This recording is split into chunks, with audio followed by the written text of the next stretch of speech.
this thing started, right? Hello. Good welcome to everybody. Welcome to the 7th anniversary of World Afro Day. It's so crazy that we're saying 7th, right? You can give a round of applause for that. Definitely. That's exciting.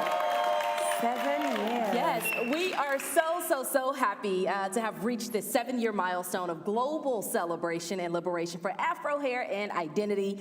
Every year, the day is marked on September 15th, and long may it continue. I'm one of your hosts, Tashara Parker. I'm co-host Scarlett Douglas, and we have a great celebration lined up for you today. So before we go any further, let's all join in, and let's start by saying, Happy World Afro Day! I hope some of you... Yes. So you guys can clearly see it is a celebration, right? Yes. But this is also about educating and discussing our groundbreaking, exclusive workplace hair acceptance report from World Afro Day founder Michelle DeLeon. But first, we can't forget the #1 reason that World Afro Day was created, and that was to turn struggle into celebration. Absolutely. So coming up soon, we have the woman with the funny sketches who shares the joy and pain of Afro hair with her hairdresser auntie. That's the talented Elaine Baby. We can give her a nice round of applause. Yeah. Plus, to add to the vibe, we have the talented, I'm going to say multi-talented, singer-songwriter Charlene Monique, who's also part of the Kingdom Choir. Please, put your hands together. And we are going to be welcoming her out right now for her first song. So please, stamp your feet, clap your hands, do whatever you need to do to welcome to the stage Charlene Monique.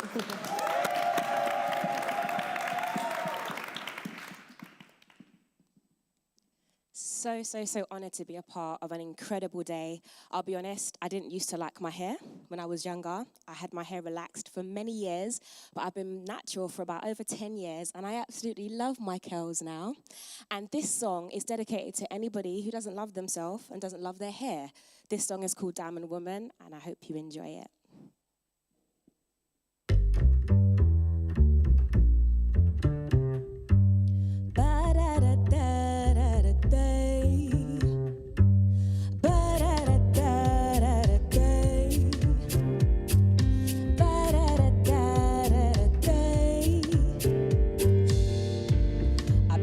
This race a long time, no longer gonna apologize for these hips, these feet, my face, my smile. Give me some space, this might take a while. Let me breathe, let me be outside your inequality. I'm a butterfly flying free. I am a woman, I am a diamond woman. I fill the world with my light. I am a woman, I'm a really real good woman. And I know I sparkle inside. Evolving daily, living my best life. Hey, this space I'm in, there's no compromise. Cause I set the beat and the rhythm's right. Take or leave it, I'll be just fine. Let me be who I am. You don't have to understand. I've drawn a line in the sand. I am a woman, I am a diamond woman. I fill the world with my lights. I am a woman, I'm a really real good woman. Ask my husband, and I know I sparkle inside. Oh, hey, na na na na na na na na na na na na na na.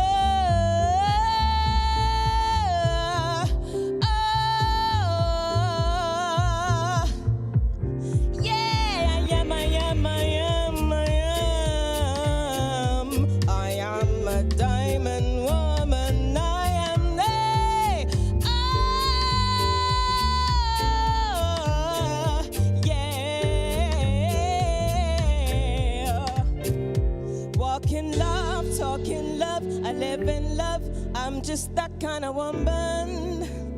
And I won't apologize for it.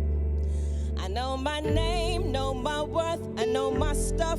I'm just that kind of woman. You see, walk in love, talk in love, live in love. I'm just that kind of woman. Hey, beautiful, confident, intelligent. I'm just that kind of woman. Hey, I'm just that kind of woman. Woo! I'm just that kind of woman. I'm just that kind of woman. I'm just that kind of woman. You see, you're just that kind of woman. Hey, you're just that kind of woman. We're just those kind of women. I'm just that kind of woman. Oh, hey, oh,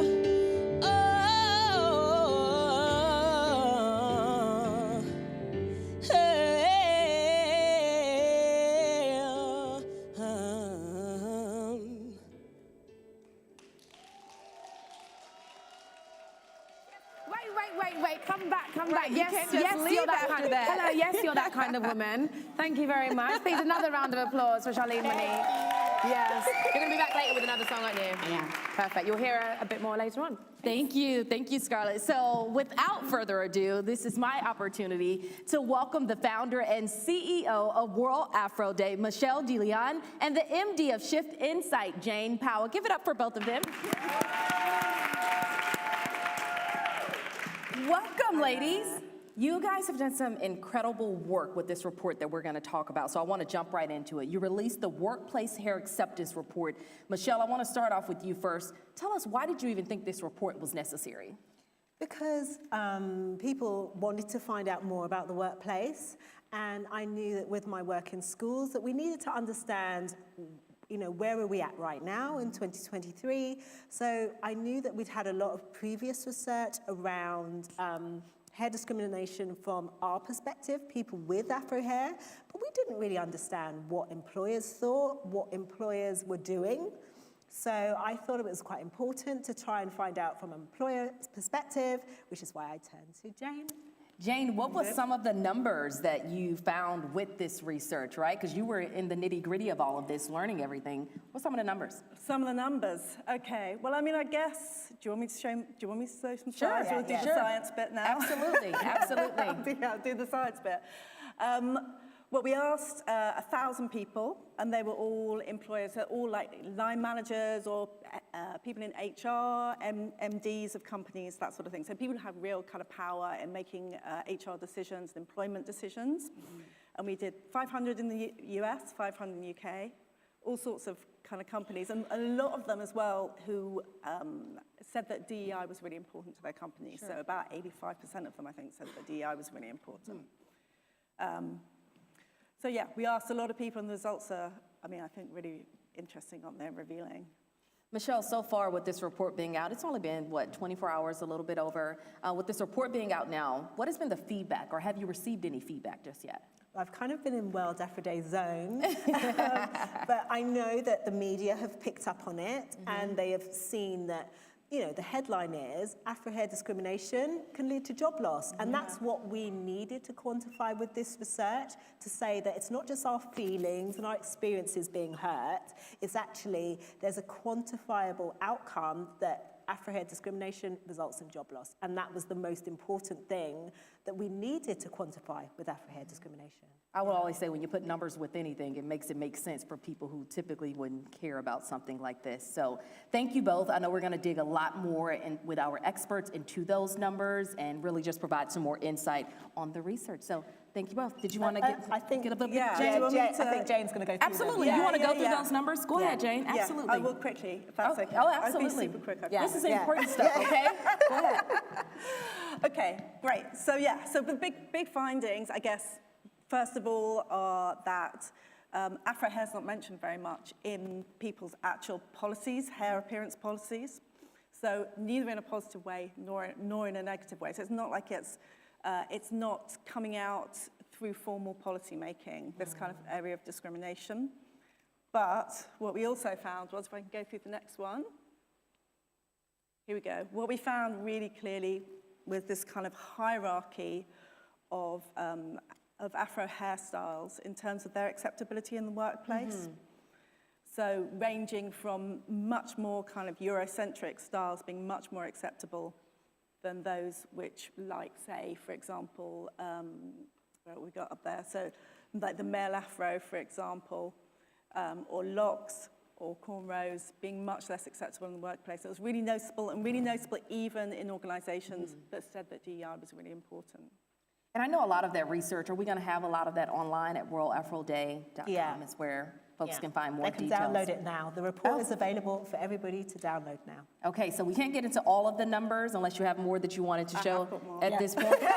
There's more. Yes, yes, and so, Let's go through the slides. yes, absolutely. Okay, we just want to show this other stat as well, because I think it's amazing and interesting. So what we presented here was this case study that was based on something in real life. So a woman who is a black woman who's working in a company where she's the only black person there, who doesn't pass her probation period. She usually wears her hair naturally, but when she goes in on the last day after she's failed her probation period, wearing straightened hair, the person that she was working for passes her in the corridor and says that perhaps she would have kept her job if her hair had been like that the whole time. So we thought we'd ask people. Straight. Yeah, If she's she's kept her straight. hair, if she wore her hair straight. Straight all the time. Yeah. So we asked people what they thought of this situation and in terms of whether it was discriminatory or whether it was legal. So as you can see, only 63% of people, more or less the same in the US and UK, thought it was both discriminatory and against the law. And this is against a background where lots of people felt they were really confident about understanding legislation in this area, and it's clear that they just don't. So there's more training, more specific training that's needed, I think. Any other numbers we want to go through? I know we have a lot to go through, but, There's only one. okay. One more. One more. Okay, go ahead. Yeah. So that is just that we then asked them if this could happen in their workplace.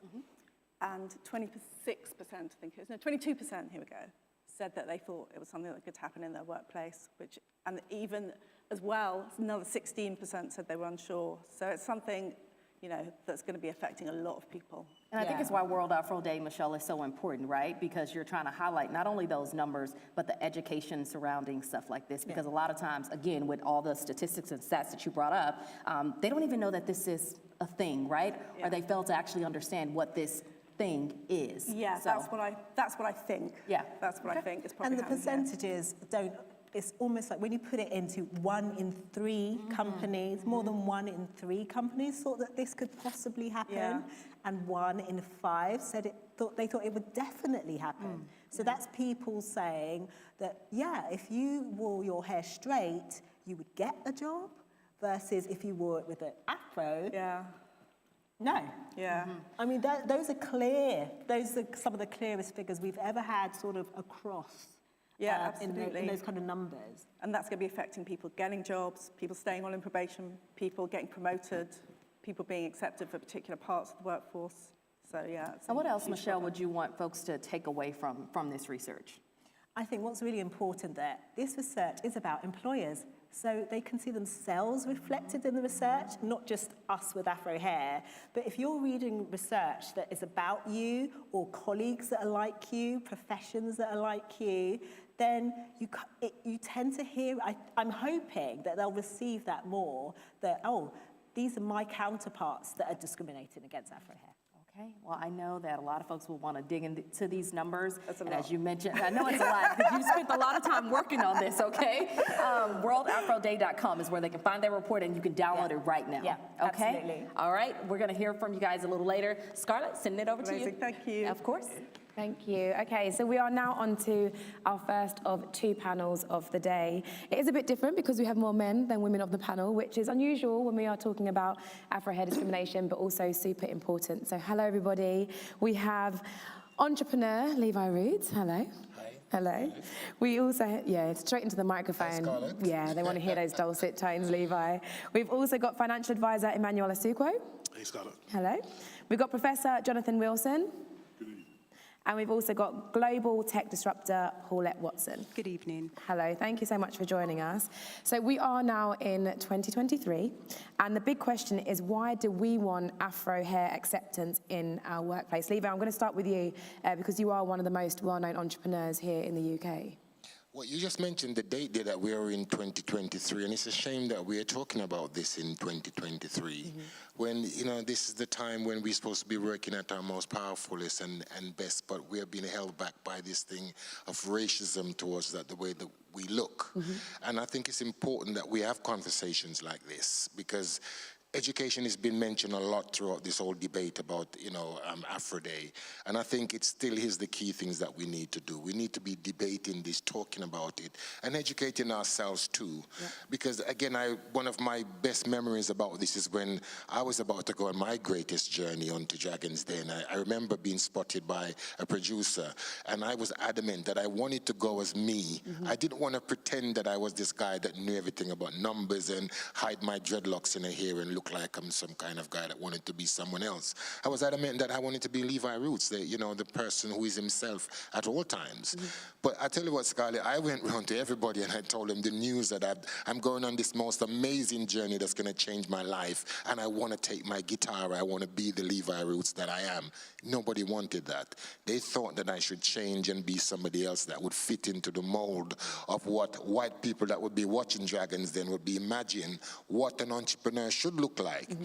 It's a good thing that I didn't follow that path. Do you think you would have even got through? Well, I would have been slain by the dragons if I didn't go as me, because I hasten to add that the investment wasn't in the sauce. It was in the audacity that I actually went as me with my dreadlocks out and my guitar around my waist, singing my song and expressing my grandmother's love for cooking and sauces. And I think that's where the investment came from. So the message is that be yourself, because it's easier. Yeah. It's more difficult when you pretend to be someone else and you get kerfuffled by investors. I think investors are always looking for the person on the inside that's able to sell the product. The product cannot sell itself. So you have to be you, or you have to be allowed to be yourself. Yeah, authenticity is key, right? If you're trying to put this persona on, you're never going to get anywhere, because you might slip at one point and it's way too difficult to keep something going. So how about for you then, what would you say is important as to why we need Afro hair acceptance in the workplace? Yeah, for me, I just think that, especially in the corporate, I worked in finance, and it almost felt like I saw people who had plaits or dreads cut their hair if they wanted to get a promotion, because they were told that you couldn't be a senior manager. People wouldn't be able to take you serious if you didn't have a certain hairstyle.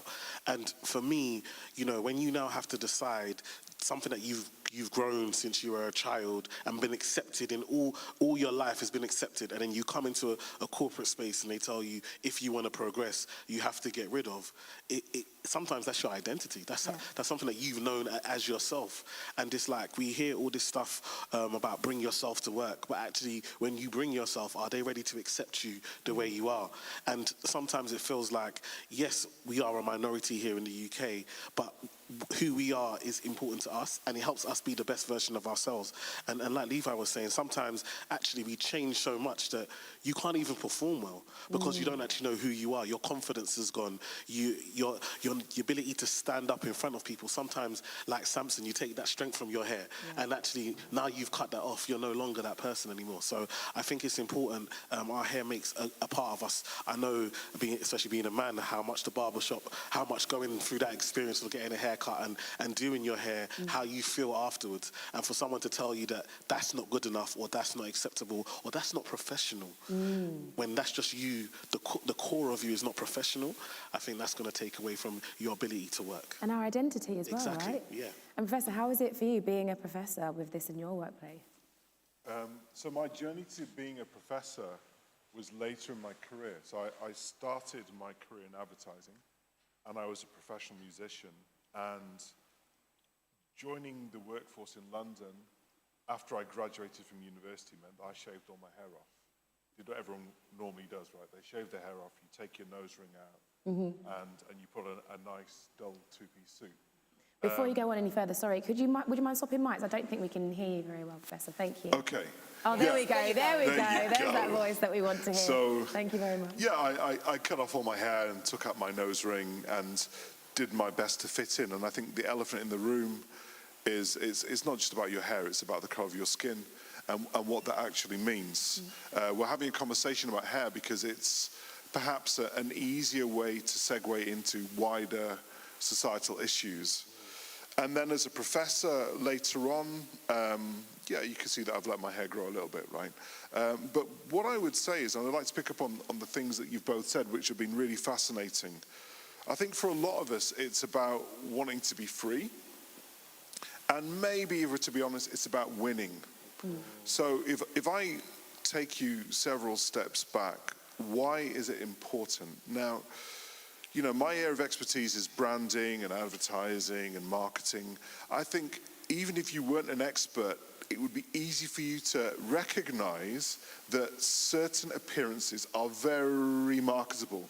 Of course, Levi Reach, you're very marketable, you're bankable, you know, verified, certified, qualified, bankable talent. So we can watch television shows, we can watch music videos, we can watch sports tournaments, we can watch films and movies, and we can see attractive people attracting large audiences and revenue. Yeah. So, why is it that on the other side of the fence, in the management positions, behind the camera, in the organizations, does this logic not permeate into these companies? Well, I would like to argue they know, and it doesn't suit these establishments because they would relinquish certain power. So if I think about my own experience, musician, not a problem, right? You know, bug out, wear your hair. Working in advertising, it would have benefited, not just me, but the organization, for me to dress more how I'm dressing now. Because people would remember me, therefore would be more likely to want to give me a call and do business with me. I have an identity, I have a personality.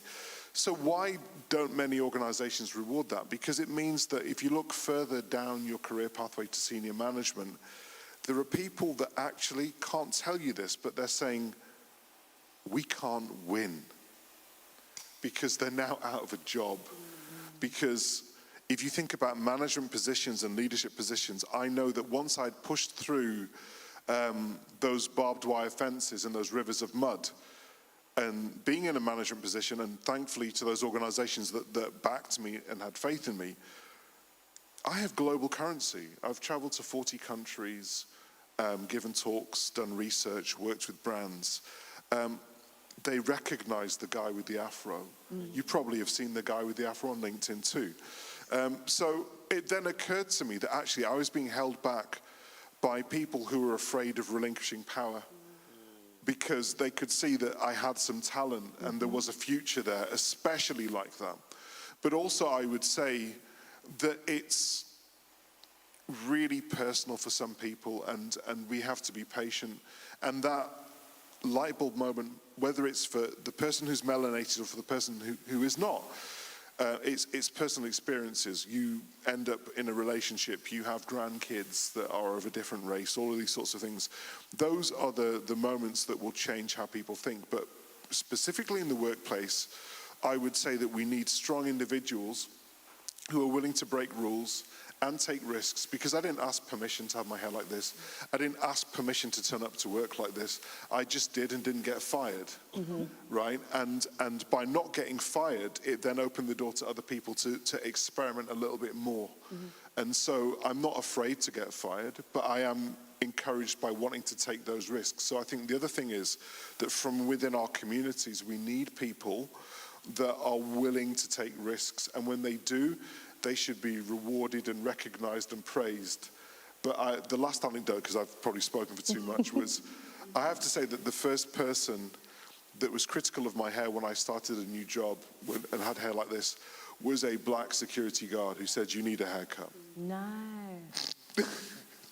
And I was taken aback by that because I thought I'd been introduced to him as a senior manager joining the organization. And I thought, how many of the senior managers have you ever told need a haircut? Yeah. And of all the people, it had to be me. But, you know, I didn't take it personally. But a couple of weeks later, I was like, bro, why did you, like, what was up with that? And then actually, it was a very personal thing. He said, well, my his hair's receding, and his wife wouldn't let him have an afro, and so he'd take it out on me.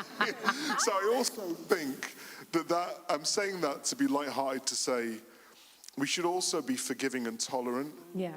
And I don't mean this in a flippant way, because I've suffered terrible racial abuse in the workplace, been called the N-word, had my hair touched, been told all of the things that we've seen in the research, and yet I still think that if we're going to bring people with us, tolerance and forgiveness on my side is important. And if I can't do that, then you need a safe space to kind of just reboot, recharge, put your headphones on, and go and punch even harder. Yeah, I totally agree with you with that. And I think for me, when you mentioned the security guard, the first thing I thought of is maybe he's been in positions or situations where he's seen others like yourself that maybe haven't managed to push further forward because they've been discriminated against. And maybe it was a way that he was trying to protect you. No, he just saw a brother in an afro. Oh, okay.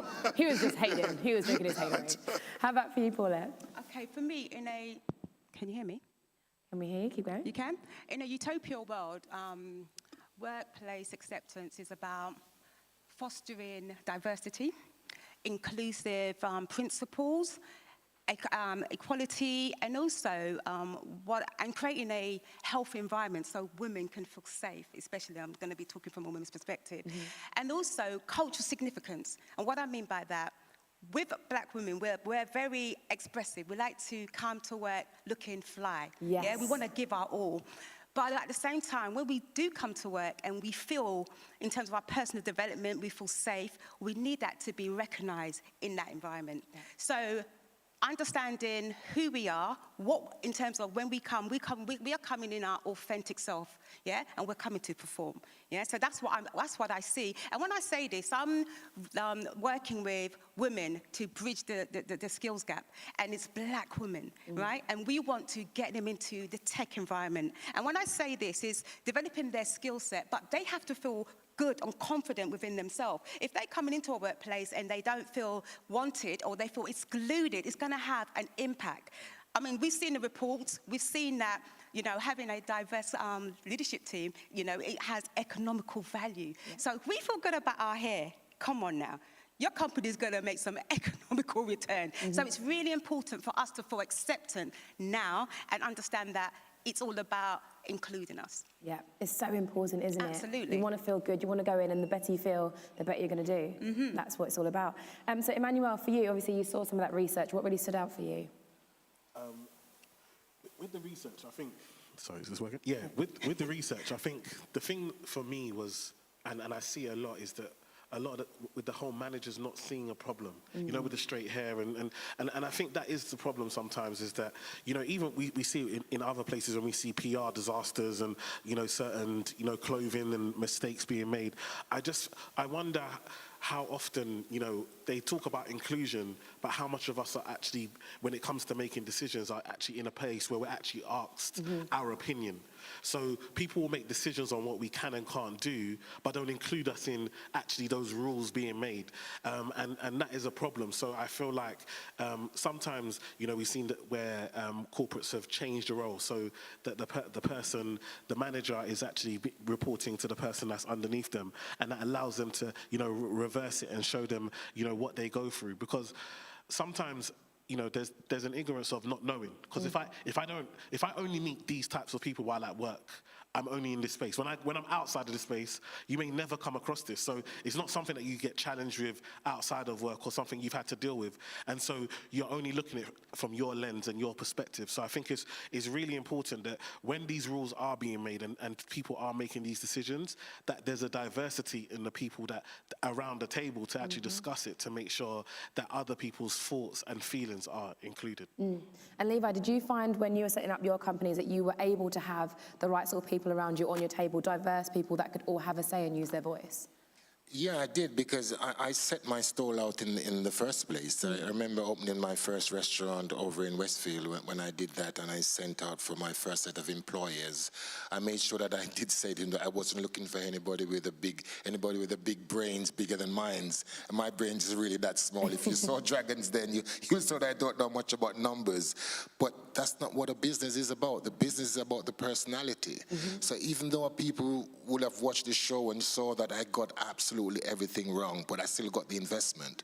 So when I eventually was opening my own business and hoping to bring people on board, I said all I needed you to do is just to be good at your job. It didn't matter what color you are, or short or how long your hair was, that didn't matter. You have to be good at your job. But one of the people that I feel it most of all is for the females. You know, I really do. I think men, we do get it a lot, especially Rastas. We know that. We've struggled with that. But women are getting the brunt of this. And I think, again, when we look at the Afro hair and the beauty and the cosmetics and that, women spend more money more than anybody else in there. So I really do think that that voice is really important, that they lead this charge about getting equality where hair is concerned. So I'm up there and I take my hat off again. You know, I nudge my hat to Michelle, who has put this Royal Afro Day on, because I think it's really important for men, but more importantly for women to get that equality. I think that's really important. Yeah, it is very important. And as a woman, Paulette, I mean, a lady in tech as well, that in itself must be so difficult to then think about the pressures of what's my hair like? Is someone going to be okay about it? Is there going to be some sort of discrimination about my hair because I'm also a black woman in tech as well? It's an added layer of pressure. I don't care now.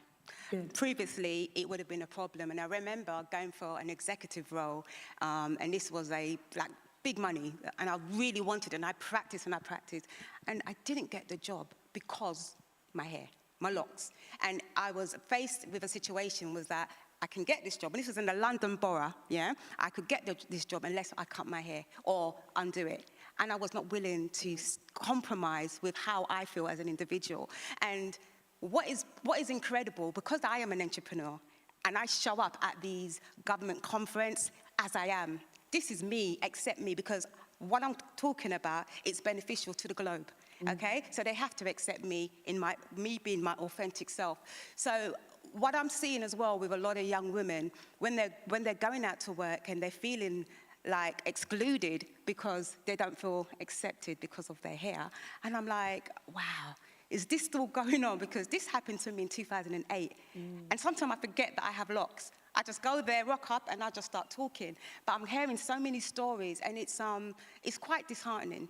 And that's why I really commend what Michelle's doing, and I'm supporting her 100%, because my goal is 1 million, hers is 1 billion, and I'm doing whatever I can to make sure that no young woman feels that they can't be acceptable or accepting because of how they look or their hair is. And that's what this is all about. We have to show that actually you can be you, and that's In your okay, and authentic nobody self. should judge you for that. They shouldn't. No one should have a right to. And I think it's also about changing the attitudes of the employers and the school leaders as well. Because sometimes when I used to work in education and I'll come in with my authentic self, it seemed to offend them. But it's not about them. It's about me. I feel good about me, Paulette Watson.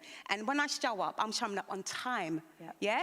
And the results, the attainment levels, the kids are doing exceptionally well, but yet still, I'm still not getting promoted. I'm still not getting that pay increase. Why? Because of my hair? It's unacceptable. Unacceptable. It is, and you're right, we're in 2023, and we are still having this discussion. Unbelievable. Yeah. Unbelievable. So, Professor Jonathan, what would you like to see kind of over the next 5 years? So, in education, I think we could do so much more. So, for example, I enjoy giving talks at schools, being a university professor, because often schools will tell children how they need to look if they want to get a proper job. And so I'm probably a testament to the fact that you don't have to listen to your teachers. I gave a talk recently in my old school, and saying exactly that, because I mean that they want to prepare them to be, you know, career ready, and they'll say you need to look like this, you need to have your hair like this, and so I'm an example of perhaps maybe you don't need to. I also think universities could do more, because universities give qualifications to people that give them permission to be teachers, and so I think that we fail society in not challenging some of these perceptions and norms. And I think we could do more to have that in the curricula when it comes to training teachers to tell them. And this could also manifest itself in very subtle ways. I mean, we've heard about the legislation earlier, but think about when people do presentation skills and they talk about your appearance, how professional you are, even accents and all sorts of things. Yeah, it can have a massive impact. So I think education, we could do a lot more. Of course, more research. For industry, if I put my branding hat on, I would say that they need to be set a challenge and a mandate to be distinctive and different. So I agree with you, diversity is really important in organizations, but I'm sure that we've all been in organizations where there are diverse panels, but there's lack of diversity in their mindset or thinking. And it goes back to the example of the security guard who told me I needed a haircut. And if you think about some of the advertising campaigns that have been offensive to various communities, sometimes what you find is they have been developed by diverse groups of professionals. Now, whether that's that they didn't know themselves, or they're educated from the same background, or they didn't have the voice or the courage, could be any number of reasons. We don't know unless we actually do a proper investigation. But one thing that we could say is that businesses should be reminded, and it goes back to your point about economic value, to have a mandate to be distinctive and different should be embraced. And an integral part of that are your workers. Logic would dictate that if your workers were showing you examples of distinctiveness and difference, surely your brand and your marketing and your sales pitch and your business plans would be far more distinctive, innovative, diverse and unique, because it does have a knock-on effect. Yeah, we have to get out of the old way of thinking. We have to move forward. And, you know, as you've said, I've got friends that have been in D&I roles and they put their voice forward, but their voice still won't be heard because the person above them still doesn't want to listen, and they still want to talk on our experience that they've never even experienced themselves. So that in itself is obviously very difficult. But coming from a banking world, Emmanuel, it must have been quite tough there, and you must have seen quite a few things in terms of discrimination against Afro hair. Yeah, lots. And I think for me, you know, Levi is one of my heroes, and when I saw him, I mean, we knew him from Brixton from a long time, you know, about him, and it was a proud moment. But like we're saying, money flows. Because of his success, now they're much more willing to give us opportunities. Do you understand? Yeah. So it's his conviction, him being proud enough to step forward. And I know that we've seen it in the bank, how now they are having these conversations. I've been privileged enough to go back to Barclays where I started it all, and give talks to senior leaders to tell them how they missed out on me. Because they wanted to change me so much, I had to leave for them to come back and appreciate me. And so I do feel there's change, but it's one of those things where I've seen, you know, I've seen, especially like you said, women do their hair, and all of a sudden the whole floor wants to come and have a touch and have a feel and take a picture like we're at the zoo. I don't understand what's happening. And then now you feel like, do I even do my hair? Like, do I even want to go through it? So it's one thing to do your hair and come to confidence, but now you know that people are gonna, can I touch it? Imagine someone just sniffs you, like, what's going on here? Am I a human being? And this is learned behavior, but this has become acceptable. And so it then makes you feel like there's so much to remember. You know, you may have meetings, you may have presentations, you may have other pressures going on, and you still have to think about your hair, something that grows naturally. And when you think about your colleagues from other communities that don't even think about, literally, it says wash and go.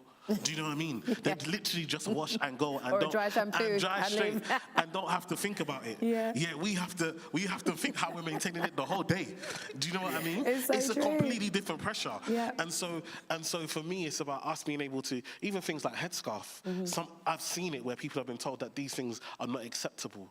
Yet, you know, that's your culture. You've seen your mum, your grandma, your great-grandma wear these things, and you wear them with pride, knowing the lineage that you're walking in, yet you're being told that this is not acceptable or this is not professional in this environment. Yet you might be the best seller in the bank. You might be the person that gets the best numbers. You might attract the most customers. People might love you for your difference. But they've told you that you need to look a certain way and be a certain way, and so they don't even care about the money or the numbers. And so that's where I feel like you're literally cutting your nose to spite your face, and that's where we have to see change. We have to see change, and it is so frustrating, and you're right. If we just accepted everybody as they were, how beautiful and colourful and fun the world would be, rather than just trying to box everybody and just putting them in a corner and you all have to look exactly the same. It's way too stressful. Okay, so here's a good question. Levi, I'm going to come to you. We are in 2023, and yet we do need to change companies' attitude towards our natural hair that grows from our heads. It is what it is. Do we think employees have enough power to change this? I do think they have enough powers to change everything within their remit to create employment for people. I do think every business owner has the ability to be able to do that. But I think for us, this conversation has to just keep continuing, because we know how difficult it is for change to come. I wouldn't like this to be something that it's a day, like what it is now, it's the World Afro Day, because we know we found problems when we come to Black History Month, and we're saying that, you know, our history doesn't just stop and start at 1 month. You know, it's our lives we're talking about. And so this education has to keep going and to really get even more serious. So we want people to get on board of this and support World Afro Day, yes, but I think that we need to find a way to have this spiel right through when employers are talking about who we want to employ, but then we have to put how do we connect with these people. I think that's really important. So keep the conversation going, keep the pressure going. That's the way to look forward. I'm going to take this question to all of you. So, Emmanuel, do you think employees have the power? Employees or employers? Employees. Employees. I think for some places, I think, you know, if I'm being honest, coming from a finance background, I don't think they have as much say. They may be able to say things in community groups and try and action it, but it's the people at the top. And again, at the end of the day, a lot of the time, there's not as much transparency when it comes to why did this person get hired. And that's the problem. For some people, you don't get a job and it's like, you don't know whether, was it I wasn't good enough, or was it my hair, or was it the way I talk? Things that come naturally that you can't really change. And so for me, I feel like we need to empower employees to have it. But I know in certain environments, especially when I'm talking about in the finance world, I just don't see, I think that it's so rigid and it's been in a certain way for so long that there's a lot more change that needs to be done. Okay. Jonathan? Yeah, I've been thinking deeply about, you know, the wise words that you've been saying, and you know, if we take like the UK for example, right? London is different than other parts. Yes. You know, you jump in your car, and I'm from Manchester, and I've lived in Scotland. You know, my dad's Scottish, so I know different parts of the UK. But then, if you think about sectors like, for example, it's easy for the legal profession to talk about how terrible it is that people are discriminated on grounds of their hair. But I would like to know how many lawyers actually make it with natural hair. Yeah? Or we talk about the health risks to people that straighten their hair. But I would like to know how many medical doctors there are at hospital that can wear their natural hair and aren't told that in operating theatres that it might contaminate patients. And so I think that, you know, even in this country, we're doing great things, but there are key areas and professions that we need to have addressed that would then change the narrative. Like, could you have a police officer with an afro? In theory, yes. In practice, what would happen? You know, would they say that he was too laid back in sunshine? Would he be like, you know, I mean, I'm joking, but I think that those wider discussions as to how people stereotype and frame reality, we need to kind of have those honest discussions. And then also, because it is World Afro Day, we need to look at other countries too. Yeah. Yeah, because some things that I would like to share, just a quick anecdotes. Look, we're in Europe. How different would this conversation be if we're having a World Afro Day conversation in France? Been to France, you have conversations about what it's like to be black, or some of the other European nations, in Scandinavia, in the Netherlands, and like, you know. So they would say that we're blessed in comparison as they would about the US. And I'd also like to say, even with post-George Floyd and Black Lives Matter movement and everything, there were certain parts of the world where it did not matter because they could not understand or comprehend. So, for example, did we see the same passion in certain parts of Asia? We didn't. No. Yeah? Or even when I spoke to, in fact, one of my old students who's now an academic himself, has a doctorate, is lecturing in Cape Town in South Africa. And Black Lives Matter did not resonate in the way that it does here in the US because he's mixed race. So he's colored. We don't say colored in the UK. Yeah? So he was like, Black Lives Matter in a South African context applied to black people, but not mixed race people who are colored, not white people. So just the reminder is that whilst we focus on sorting out our problems in our own neighborhoods, in our own country, in our own regions, it's going to take stages, because there are massive parts of the world which simply don't still understand what natural hair means, what hair discrimination means, what black means, because also I've traveled to parts of the Middle East where if you didn't hear the person speak, you would think that was a black person, but if you were to ask them, they say, no, I'm an Arab, because I speak Arabic and Arabic is my tongue. Black people are descended from slaves, they might say, some people, or black people are in America or in the Caribbean, but we are Arabs. And this is people that are darker skinned than me and curlier hair than me. So traveling has also helped me to just refresh and reboot and restart just my understanding of how we're going to solve this problem, because growing up in an English language speaking country and descending from the Caribbean and thinking about the American Civil Rights Movement and Pan-Africanism and all of these great scholars that I studied and kind of embraced, also I had to plug in the other parts, because if we're going to solve this, it's a global issue. Because also 60% of the world's population is in Asia, right? So if you want to solve a problem, you need to start looking at some majorities and seeing how you can change them. So basically, we're booking plane tickets over to Asia. We're going to start there. Yeah, I'm right there. Paulette, how do we solve this problem? Well, I mean, if it was employers, I would have started with the governance, at the governance level, looking at it from a strategic point of view and changing the culture of the business. But when you say employee, that's a difficult one, I have to be honest. And when especially if you're looking through the lens of intersectionality, especially looking at disability, race, sexuality, everything that comes with that, black women are quite unique, and we're different as well. So some of the things that we will probably want to address, we may have a little bit of issues doing that. So unless we have the opportunity where we are constantly having those conversations, not once a year, October, it has to happen. It needs to be put into a strategic plan, where we have a meetup, a collaborative and a collective meetup on a monthly basis, where there's a group where we can talk about how we're going to address these issues, how we're going to move forward, what does it look like, what is it, what do we want the outcomes to look like, and have like a theory of change approach, okay? And how is it going to impact each and every one of us moving forward? But this is a difficult question, and it's something that we really do need to address it layer by layer, making sure that everyone feels included. Absolutely. Well, we have got another panel later on, but thank you all so much for chatting to me. We've got Levi, Emmanuel, Jonathan, and Paulette. Thank you.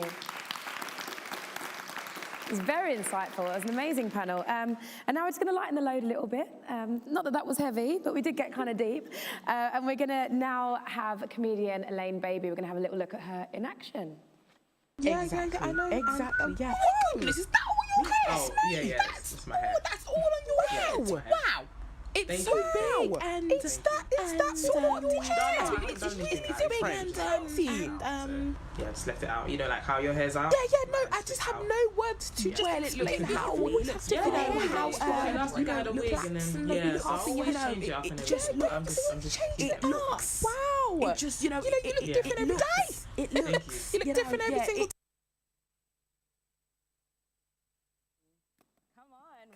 Welcome. Let me get you a microphone. Look, no worries. This is live TV. I don't know if all of this is being captured, but if it is great, and that's what we love about live TV. So we're gonna make it happen. Check. Hello. Look, okay. Hello. Got the mic good? Check that. Hello. Yeah. Wait. Yeah. Okay. It's working. Yeah. Yeah. Okay. There we go. Okay. And I practiced this, so I want to make sure Elaine Baby, correct? Yes. Elaine Baby. Yes. Look, I scoured all of your Instagrams and your YouTubes. Okay. Thank you. So welcome, by the way. We love that clip, and I've just been all over your Instagram. Thank you so much for being here. Thank you so much for having me. Absolutely. Thank you. So was that little clip based on real life experience, or is it just something that you decided to create yourself? It was based on a real life experience. Yeah, I used to work in a school, so literally every single hairstyle, if I would have like a weave or like braids or my natural hair, it would always just be like a celebration or some sort, or just some form of like reaction. So I'd just be like, and I feel like they really genuinely were intrigued, and I feel like it was from an innocent place, but I just kind of over-exaggerated it and stuff and made it quite theatrical, because it was a bit dramatic. I just got my hair taken out. I can't afford my next hairstyle. hairstyle. So That's it. I'm literally broke, like, kind of deep. But yeah. And I feel like with social media, it's almost like you have to like make things a little bit more dramatic just to kind of make the point that you're trying to make. Yeah. By the way, if we have folks watching, and I guess we should have said this earlier, if we have folks watching, put your comments below. We want to hear from you if you've ever had situations similar to Elaine's, which I'm sure you have. What feedback have you received about that clip? So that one specifically, everybody was like, this is relatable. Everybody had spoken about their circumstances as well. Some English people were like, you know, they really do apologize. Like, they are genuinely intrigued and they genuinely do love like how different our hair is and stuff. And I'm just like, yeah, no, it's just like, it's just a joke. It's just, you know, a little party joke, you know, it's all right, okay? But yeah, like lots of people have literally just been explaining their stories and everything and what's been happening. So it actually is such a relatable thing, like across like everybody, especially like black women and possibly black men as well and their experience as well. So yeah. But you do talk about hair a lot in your sketches. Yeah, I do. Is that because you just had a lot of experience about hair? Yeah, and like obviously because I'm a black woman, so I get my hair done a lot. Like getting my hair done is probably like one of my most favorite things to do in my life. Like I'm so blessed. So like it's literally a hobby. Like it's me. Yeah. Wait, how often would you say you get your hair done? Probably I aim for once a month, and when I don't have money, probably like we just pray to God and just hope for the best. Oh, make it work. We make it work. We've all been there.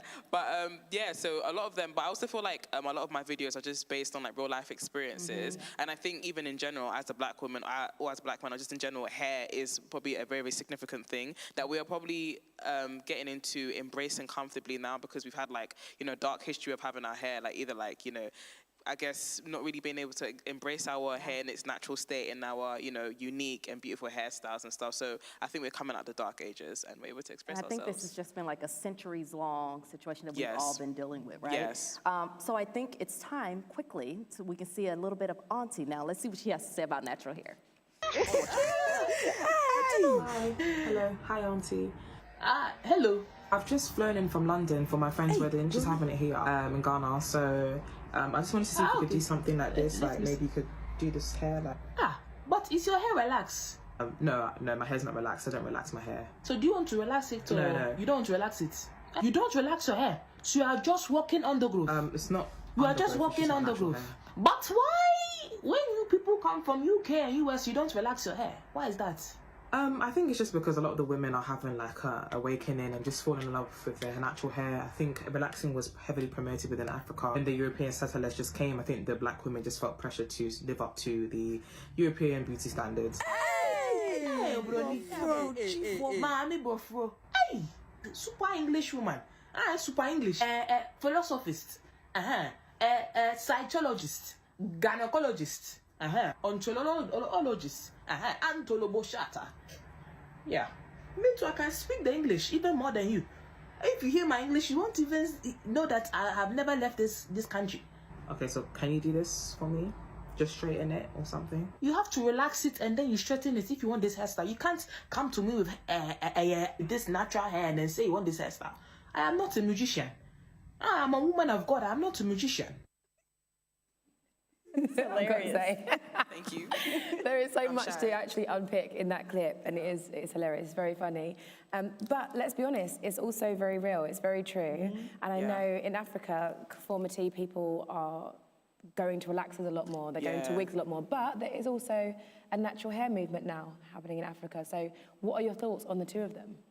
So like that specific skit is based on an experience that I went through when I was 9 years old. So I go to Ghana like a lot. I had no choice when I was a child. But I would go to Ghana and they would always like say, never come here with your natural hair. Your hair has to be relaxed. How am I going to plait it and stuff? And the whole point of that skit is to show that like in Africa, they should be able to deal with African hair like the best, but they didn't at the time know how to deal with it, and that was just an indication of colonialism and like beauty. I didn't say all of that stuff when I was 9. I wish I did though, but yeah. Like, but you're saying it now, girl, so that's the most important thing. But yeah, so that was literally it. And in regards to like now, even when I went to Ghana again, I think it was 2018, and they still ask me why is my hair like natural and why I don't the foreigners relax their hair, but then they do. So I think it's certain regions now. But when I went to Accra, I got my hair done, my natural hair done, and like nobody asked me why is it natural and stuff. So there is there is progress and everything. Again, it's coming back from just leaving colonialism and the dark ages and being able to, you know, see inspiration. I think they got inspiration from a lot of the natural hair black movement in America, and they're seeing it probably on TikTok and Instagram, and they're feeling inspired to like also embrace their natural hair like back home and stuff. So yeah, normalizing it just a little bit more than what we're used to. And I think you've already answered this, but I guess I'll ask you directly. Are you using your comedy to address a deeper message in regards to all of this? I think when I intentionally write it or when I think about it, it's just a video that it's just one of my video ideas.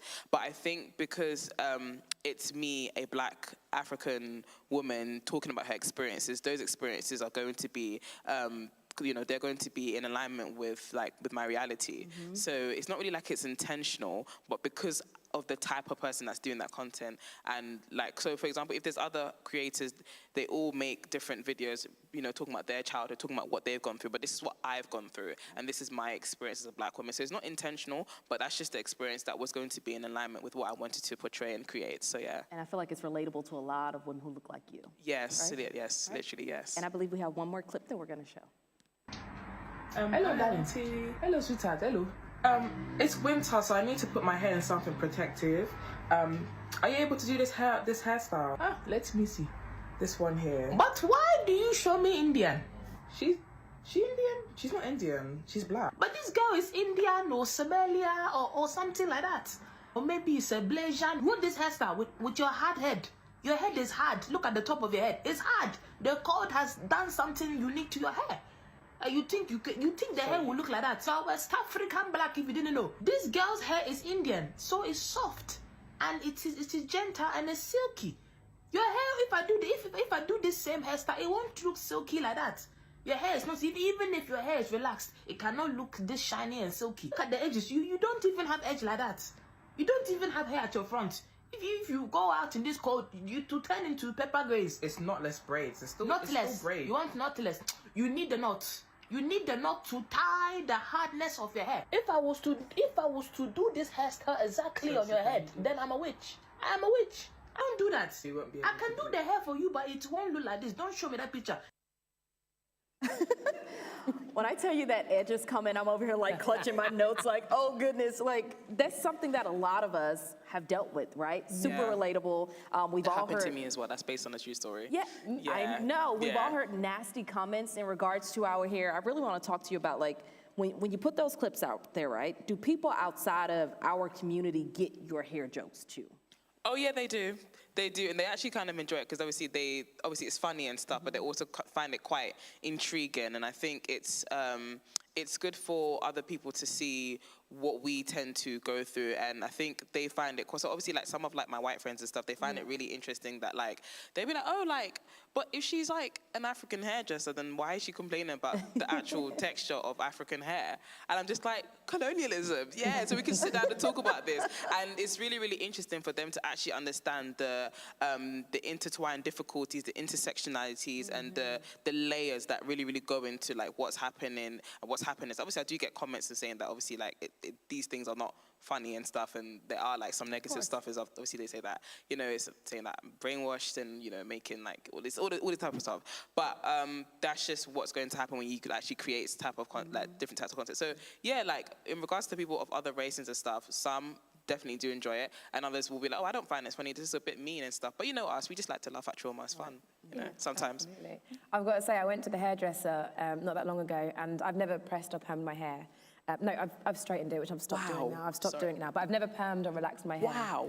And I'm 36. It's beautiful to say that. I look 26, I know, thanks. 26? No, I thought you were going to say 21. Yeah, I look 21, thanks, there girl, you go. thanks. But I remember going in, I called first, and I said, right, I just want to wash and blow dry. She's like, yeah, cool, it's going to cost, I don't know, like £20, perfect. I get in, she's like, oh, but your hair's not relaxed, it's actually going to cost you £30. Like, it's another £10 to do my hair, wash and blow dry. Why? Because it's not going to be that straight. And I just remember thinking, wow, that's crazy.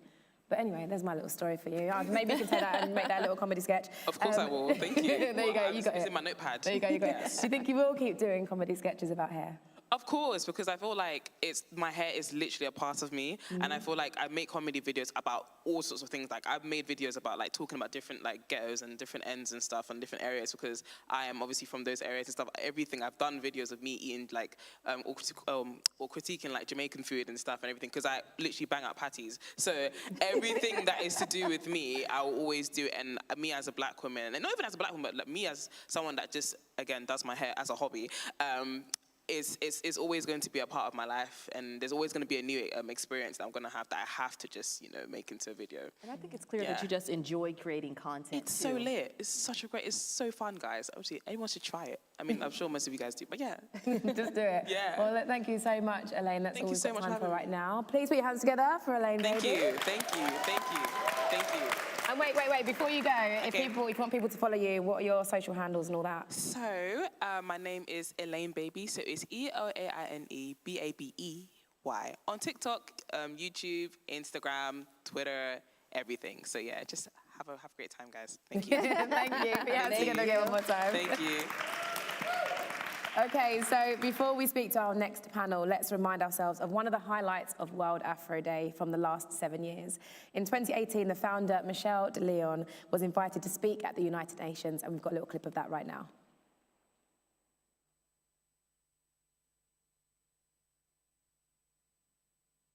I hope. There's always challenges on this journey of World Afro Day, but when things come off, they always come off bigger and better than you actually could have imagined. World Afro Day is a global day of change, education and celebration of Afro hair, culture and identity. My first overseas trip for World Afro Day is this, United Nations, and it's fantastic. World Afro Day seeks to gather people of African descent together all over the world in one day to address hair discrimination. It's a really lovely environment, as you can see. Lake Geneva, the Alps in the background, and just taking a bit of time to prepare myself to give, I suppose, the biggest speech of my life to date. We believe that World Afro Day, like the International Decade of African Descent, like the United Nations, is an organisation of international cooperation. And we believe in the full enjoyment of economic, social, cultural, civil and political rights for people of African descent. People of African descent should be free to express their culture. So this lies at the core of what human rights are. Hair and its connections to our identity. Hair is what we see. Our right to express ourselves as being a fundamental to a life with dignity. And what we see has to be representative of what we are. People of African descent should be at the forefront of any elaboration of their rights. Right now, I'm just excited about the opportunity. I'm speaking to delegates from around the world. I am really hopeful about what could come out from this meeting. I think history will tell how significant this meeting is. September the 15th in 2016, Alabama State in America created a law that said employers do not have to employ someone with dreadlocks. Now I think this is a very key thing that we need to address, that Afro hair has a specific area of discrimination and it must be included into any new policies for racial discrimination. And also that there's a global movement to address, to reclaim African hair and Afro hair. You know, she mentioned a date, September 15th, and here we are again in that conversation just continuing with raising the attention of Afro hair acceptance, something that I know that we all are going to continue to do. So welcome, by the way, to anybody just joining the live stream. If you missed any of our conversation, of course, you can find all of that information on the World Afro Day YouTube page to see more of the great work that is being done. Yeah, absolutely. Now, still to come, there is going to be more music from Charlene Monique, and also please get a picture ready on your phone of a loved one from the next generation. So I've got my phone here. I'll be getting my niece up, that's for sure. We want to say to all the generations, we want to pledge together a little bit later that this is our commitment to change hair discrimination across the world and embrace our Afro hair for now and for all the future generations. And now, we'd love you all to join in Next panel coming up. Make sure you head over to the website so that you can do your pledge. That's on all the social channels right now. I'm over to you. Okay, Scarlett, thank you. Well, 2023 is a year of historic change as we tackle Afro hair discrimination and Afro hair rejection. It is something experienced by hundreds of millions of men, women, and children across the African diaspora. World Afro Day seeks to create a brighter, better future, and companies and workplaces are an integral part to this shift. Now, our second panel, our lovely second panel that we have here, will be looking at the legal and well-being aspects of Afro hair discrimination. I have alongside me Professor Patty O'Brien Richardson, Professor D. Wendy Green, Employment and Discrimination Barrister Laith Delamy, and World Afro Day founder Michelle DeLeon. Welcome, everyone. Okay, so I will go down the line just briefly if you can tell folks a little bit about yourself. Yeah, so I'm Laith Delamy. I'm a barrister based in London, practicing in England and Wales, and occasionally Scotland, specialising in employment law, discrimination law, education law, and I represented the schoolgirl Ruby Williams, a schoolgirl with Afro-textured hair who often wore her hair in an afro, who brought a discrimination claim against her school. Funded by the Equality and Human Rights Commission, the HRC, and I was her barrister in that claim. It settled out of court, but that's how I got involved first with the issue of Afro-textured hair discrimination law in the UK. Okay, Professor Wendy. Well, happy World Afro Day. Yes. I am Wendy Green. I'm a professor of law at Drexel University Klein School of Law in Philadelphia, Pennsylvania. I am also the director of our Center for Law, Policy, and Social Action, the founder of the hashtag Free the Hair movement, and a legal architect for the Federal Crown Act amongst over 20 other pieces of civil rights legislation in the United States. Hi, everyone. I'm Dr. Patty O'Brien Richardson. I'm a professor, associate teaching professor, and the chief DEIB officer at the Edward J. Blaustein School in New Jersey in the United States at Rutgers University. I'm also excited because I'm a researcher, and my research centers on Black women, Black girls, and hair discrimination, as well as the connection between hair and health. And so I'm really proud that my research has been able to be supported by several states for the Crown Act as well. Hello, good evening, everybody. And my name's Michelle DeLeon. I'm the founder and CEO of World Afro Day. I've been working for the last 7 years to raise awareness around our hair and to help end discrimination. And I'm also now the author of the Workplace Hair Acceptance Report. Okay, a very important report that we talked about a little earlier, and folks can actually download that right now on worldafroday.com. So, Professor Patty, we're going to start with the numbers. Speaking of reports, okay, we're going to get into the numbers and the research. I want you to put into context for me the mental and physical harm of Afro hair discrimination at work. For so long, I feel like people haven't taken it seriously, right? And not really wanted to dig into some of the harmful effects and impacts that it can have. So, talk about the physical and mental impact that it can have on us. Absolutely. Well, I want to start off by saying 80% of the cosmetics that we wear in the United States are marketed towards Black women, and 84% of those ingredients are not listed there. So we really don't know what we're putting on our hair and on our bodies. And so I want to set the stage with that because it's important that as women of color, as women of African descent, we love products, we love hair products, but at the same time, a lot of what we're putting in our body, we may not know what's actually in there. We may not know the damage that it's causing, especially internally. And so physically, we have to consider what's the alternative to having straight hair. And so that would be having Afro-textured hair. But if we're unable to have our natural hair in the workplace, then we have to consider that alternative, which is chemically straightening our hair.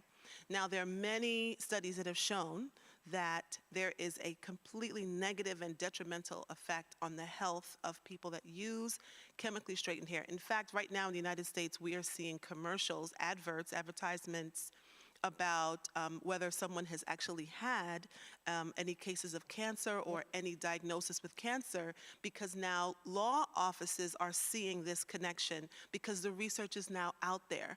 So what's really concerning, especially for me as a mother of four, is the effect that the chemical straighteners can have on our bodies, especially with pregnant women or women of childbearing age. This is really concerning because it's producing low birth weight, early birth, miscarriages, and there are also something called endocrine disruptors that are involved in the toxicity of these chemical straighteners that enter our bodies through our bloodstream, and that also has an effect when it comes to our reproductive system. So we have to educate ourselves, we have to read labels, but we also have to see that there is a strong, very strong argument that's backed by research for why we should be able to wear our hair in its natural form.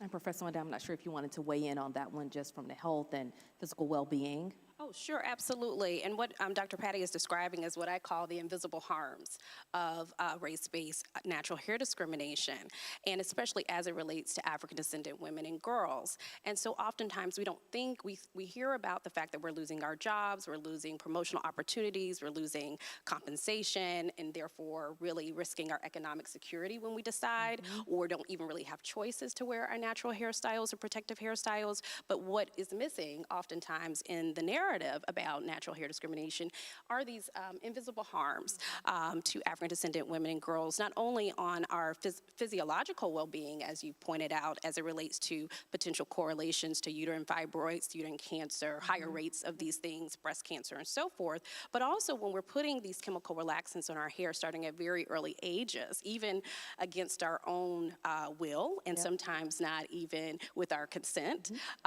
and into adulthood, is that we're also experiencing real damage to our scalps. We are leaving on these chemical relaxants for a long period of time under the guise that, you know, the longer it stays on our head, the straighter it will be, but our hair is falling out, literally falling out from this very regular and long-term use of chemical relaxants. And so we're losing our hair at higher rates temporarily as well as permanently. And when we're losing our hair, you can imagine the emotional distress that we are enduring, as well as the kinds of economic costs in trying to repair these harms. And so when I talk about this particular issue, I do think about the well-being, the physiological, the emotional, the economic, as well as the physical well-being, because when we're using chemical relaxers or straightening our hair, for many Black women, what do? We don't exercise, right? I can remember being told when I get my hair straightened as a child to sit still. So, you know, all of these things. So when I talk about this issue, I definitely say that if you care about Black women's health, you have to care about our hair. Absolutely. Thank you so much. So many great points that were made there. And I think a lot of times, as you mentioned, that part is left out of the conversation when you talk about the health-related components and how it has an impact on our health. So thank you both very much for that. I want to bring you in, Michelle, as well as say, we've seen a lot of media coverage, certainly necessary media coverage surrounding some of these issues that are happening. A lot of it touches on school cases, right? Not necessarily on those work-based hair discrimination cases. You both have worked extensively on both sides of it. How do workplaces and schools compare? And Michelle, I'll start with you. Yeah, it's been really interesting for me after having spent so many years working in schools to then kind of turn my focus to the workplace and try and engage with them in terms of Afro hair discrimination. And there is just a real ignorance around it, a lack of understanding that it's an employment issue. So with schools, because they have policies around hair and appearance, every school's dealt with the issue of hair discrimination, or they've dealt with the issue of conflict. There's a conflict often that arises in schools between how we as African descendants want to wear our hair and the policies that schools have. The difference in the workplace is that the conflict is not always there openly. There's an internal conflict that might be going on, but as you go into a workplace, you've had to comply to whatever the rules are around hair. And it's only after a while you might resist that and say, you know what, I really want to be me, and the conflict comes out, and the comments come out, and the behaviors come out that try and stop you wearing your hair like that. And so the research really showed that we needed to start hearing what employers are thinking. And the research has shown that they want people of African descent to wear their hair in a European way. based on the research in terms of that's what they consider the most appropriate. So now we can start having that dialogue with them to say, well, actually, that's not the most appropriate. Us looking as African descendant, that's the plumb line. And so it's been eye-opening talking to them, and I think I actually went into a workplace and did like a workshop with them, and they were actually saying we just didn't know. I mean, that I think is probably the biggest point for workplaces. They really don't know. Most of them just don't really know how big an issue it has been for so long. And I would hope that as this research, makes its way, around the world, that we can't have that as the main reason anymore. You didn't know. Okay, we know now. What are we going to do about it? Latha, I want to bring you into this conversation. You've worked on these cases in the past. How do workplaces and schools compare? So, I mean, I completely agree with Michelle, but in terms of the law in Great Britain, the law is the same in relation to hair discrimination in schools as it is in workplaces. There shouldn't really be any big differences, and yet there certainly can be. And I wonder whether it's partly a reflection of schools having to serve, or at least in theory, having to serve the communities they are based in and rooted in. And they serve the pupils in the area and the families in the area. And if those schools have policies that force children to change their hair, then it's not just necessarily the pupils who are affected and who might say something, but also the families, also the communities. Whereas in the workplace, you join your employer as a sole person, and as we saw from that earlier case study, it might be that there is only one person with Afro-textured hair in the workplace. Right, in the room, which is why it's important to have diverse boardrooms and things along those lines, certainly. Professor Wind, I want to bring you back in here. We are in 2023. I think we can all agree that we shouldn't be having this conversation, but here we are. 2023, we have, years of research, right, that shows that people with Afro hair want law changes for protection. But what role, rather, do you think the law plays in actually solving this problem? Sure. Well, like any form of legislation or any kind of law, and particularly civil rights legislation, I think it's important to note that it may not solve the problem, it may not resolve this issue in its entirety, but I do think it plays a really important function in educating people about this form of discrimination, especially for those individuals and so many individuals who are not aware of it, as well as its harms. I think, I know for a fact, it provides an opportunity for individuals who are experiencing this discrimination to have legal recourse and redress, which historically up until 2019, frankly, in the United States, that was not the case. And so that provides a form of relief that those individuals who are experiencing this discrimination on a systemic or individualized level can now have that vis-a-vis this civil rights legislation. And I also know that it has a real empowering effect.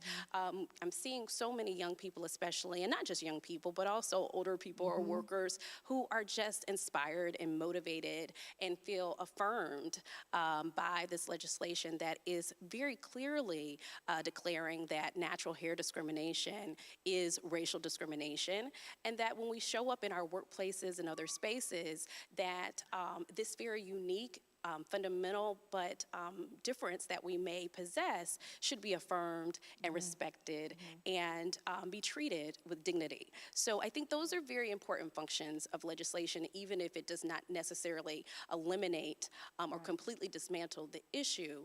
But what I'm hopeful about is that in future years to come is that maybe the issue will be diminished and that, it will, especially for this generation and the next generation, that it will no longer be like courageous just to be. Yes, yes. And that's what I'm hopeful for through this legislation and other types of legal reforms. And I love that you mentioned it's inspiring a lot of people to even just show up as themselves, regardless of what it ends up doing overall, right?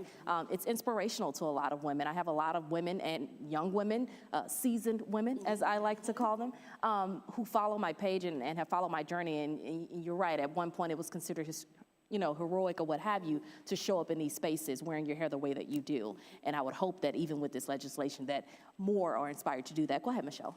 Yeah, I want to pick up on what Wendy was saying about the law becoming the way in which you educate the masses.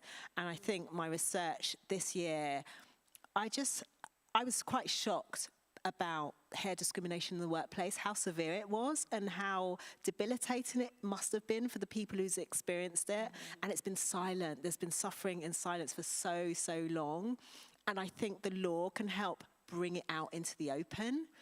And how else would we get millions of companies to change in one go?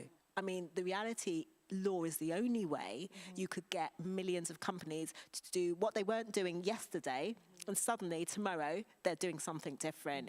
The research, when I was just looking at it, I thought, wow, the only way to change this now is the law, because so the ignorance was 50 years behind. So what I was thinking, why is it so bad? Why is it this bad? Why?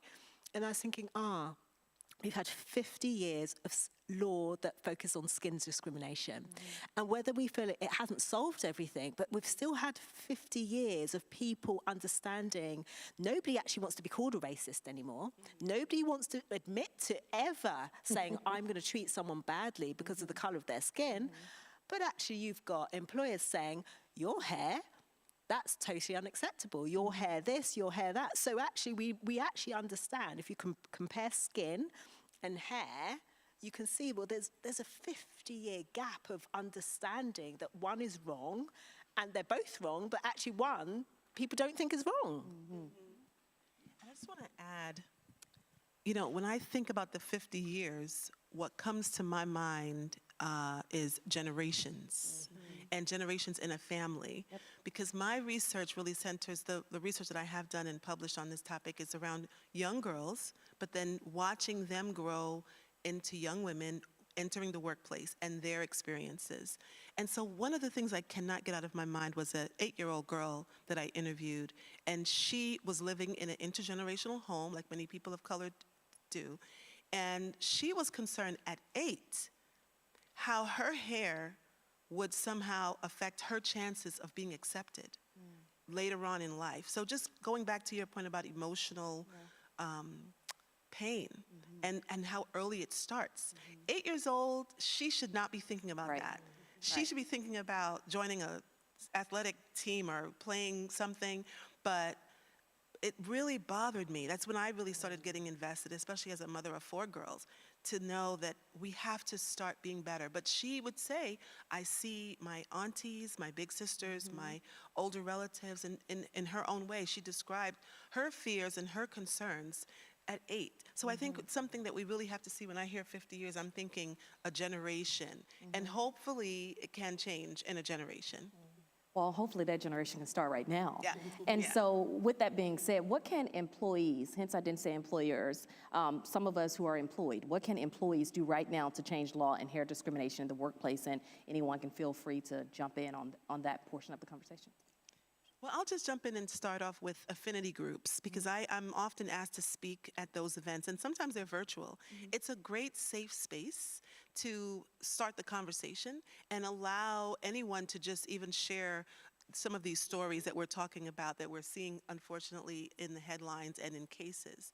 But I think that's a great place to start. I think having this conversation, as you mentioned, in the chat, just starting a talk, continuing the conversation afterwards, and just really making sure they're putting their self-care first and making their health a priority and finding out how they can reduce stress. There's evidence that shows this connection and how it affects individuals. So I would say to employees, as I have shared when I speak, put your health first, because the reality is, if something were to happen to you, the machine of work would keep moving.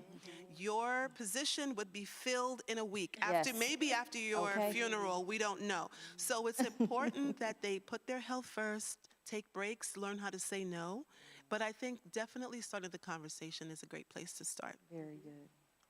Well, and I agree with that wholeheartedly, and I think this is another important function of the legislation or any other types of legal reforms as it relates to not only combating race-based natural hair discrimination, but in the work that I do just more broadly, appearance in what I call grooming codes discrimination. Because oftentimes employers, as well as employees, don't even think about the ways in which it is impacting them. And also that in many instances, when we think about workplace policies and practices, the very critical role that we can play in reforming them just by bringing these conversations and these issues to light. So even if you don't necessarily have a Crown Act or similar types of legislation in your particular jurisdiction, you can start having this conversation from within. You can bring in experts like ourselves to help facilitate that conversation, especially if you're feeling uncomfortable about bringing your own personal experiences to bear, which is completely understandable, and others who are engaged in this line of advocacy can come in and be able to help facilitate this very important and critical conversation. I will say also relatedly for those who are involved in policy making, what we often see in our policies in the workplaces, as Michelle was alluding to, is that oftentimes we don't see express bans, like explicit bans that say no afros, no locks, no twists, no bantu knots. They're there, to be clear, but that's not usually the ways in which the discrimination occurs. Is more so through what we would call, in our terminology, race neutral, but I don't think they're neutral, policies that bar extreme hairstyles or unusual hairstyles or distracting hairstyles, and the list can go on. And I really want to encourage employees and others who are involved in, whether you're involved in the policy making or not, to take a look at your policies to see if you're having these types of grooming policies that are actually prohibiting us from wearing certain hairstyles and engaging in other types of grooming and appearance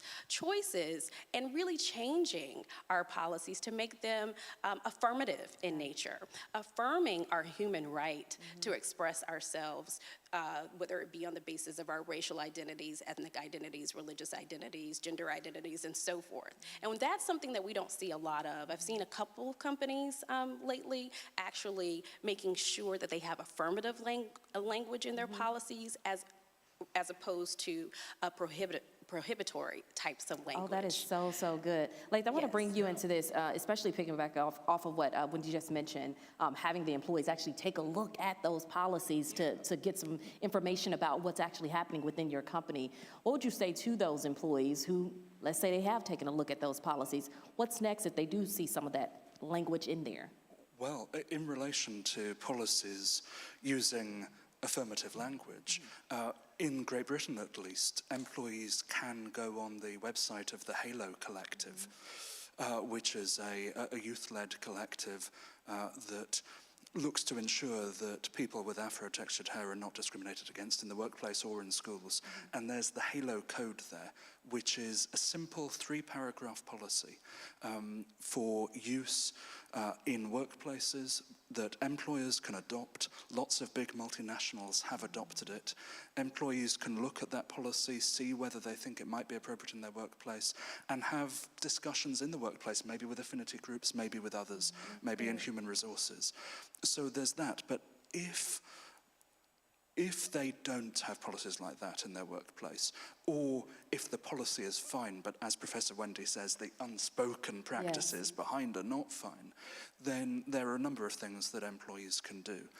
And I'll just give a couple of suggestions. One is if there is a trade union operating in your workplace, and it is a trade union that is known to support employees, which hopefully all of them will do, then consider joining that trade union. Also, in Great Britain at least, we do have race discrimination laws that protect against hair discrimination, but they don't spell it out in the law, and it is complicated. And you've got to, and it can be quite useful to get legal advice. So that could be legal advice, non-paying from a Citizens Advice Bureau, it could be pro bono advice from lawyers, or it could be paying and going to a lawyer for advice. But do consider that at an early stage.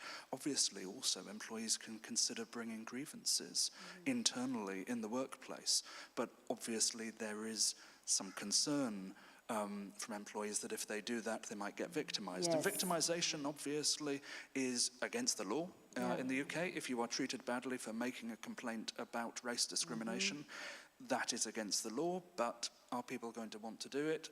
That has to be a decision for them, knowing what they do about their workplace and knowing what they do about how much risk they feel they want to take. And it's awful to have to speak in those terms, but that's a decision that people have to make. I think it goes back to a line that was mentioned earlier, like it being a heroic act just to show up as who you are with your hair. By the way, as you were naming all the folks that they could call, you didn't mention you, so they can call you too, right, Lee?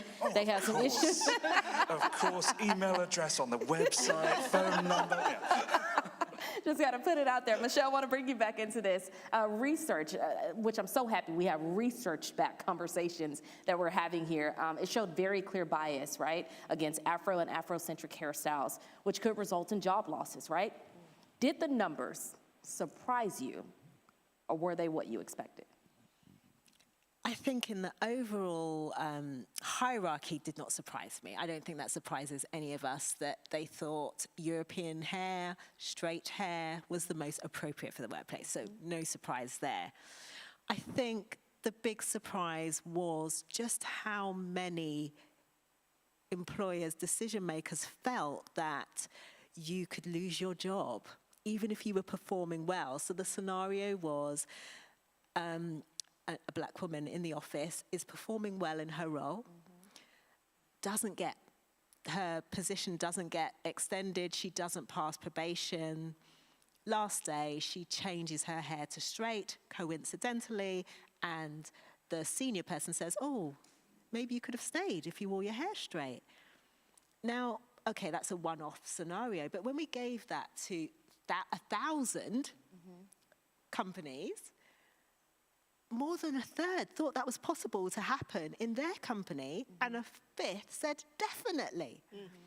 So we're not talking about they've just come to the interview stage. We're talking about this person's doing well in her role.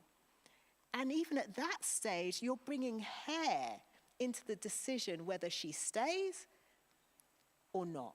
So that was shocking to say so many companies would actually override you performing well in your job to say, but because your hair's not straight, you can't stay.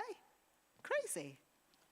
Well, you want to get in there anyway. Yeah, Go ahead. I think it's important to also think about the earlier context when you're talking about skin discrimination or race-based discrimination on the basis of one's skin complexion. And I think a lot of employers and and just people in the workplace and broader society just don't even feel like it's a big thing to ask somebody to change their hair. That it's a part of their prerogative and their authority and their ability to control someone and how they look. And I think that if we kind of reframe it and say, well, what would be your reaction if you told someone to change their skin complexion? How jarring would that be? How maddening, upsetting would that be? Might you actually institute some policy or policy change or having conversations if that were the comment? But unfortunately, so many people don't feel the same way about hair texture, and in particular, Afro hair texture, in large part because there's just this long history of being able to control the ways in which we look that are very much associated with our racial identities and have been stigmatized because of their association with blackness, right?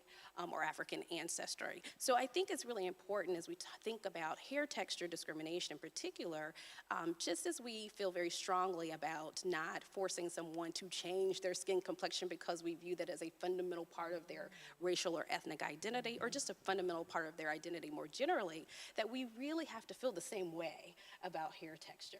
That this is a fundamental part of our identities, and we should not be compelled or coerced to change it, and in turn be suppressed and oppressed in doing so.